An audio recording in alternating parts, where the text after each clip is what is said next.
Le cause dell'incidente sono tutte da accertare, compresa la dinamica. Le immagini diffuse dai vigili del fuoco, tuttavia, nella loro drammaticità, rivelano la gravità dell'incidente in cui ha perso la vita una giovane donna di 33 anni, Elisa De Paris di Longarone. Per lei non c'è stato nulla da fare nonostante il tempestivo intervento dei sanitari del SUEM. Ferite di media gravità per una 46enne residente nel Pago, al volante della seconda vettura coinvolta nello scontro accaduto una mezz'ora prima circa della mezzanotte sulla 51 di Alemagna, all'altezza della Luvisotto Serramenti, a poche decine di metri dallo svincolo per Faè. Le due auto, una Ford Fiesta e una Dacia Duster, procedevano in direzione opposta e una delle due potrebbe aver invaso la corsia di marcia poco prima della curva. L'impatto è stato violentissimo.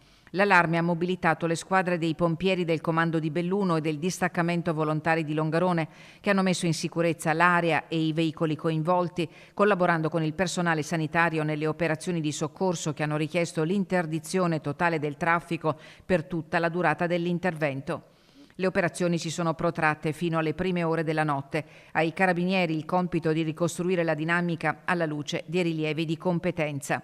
Elisa De Paris, diplomata all'IPSAR di Falcade, aveva lavorato in diversi locali rinomati del Cadore e da qualche tempo era dipendente del Bar Bianco che la Tebusche ha aperto a Longarone. La giovane lascia 2 bambini in tenera età, rispettivamente di 4 e 8 anni.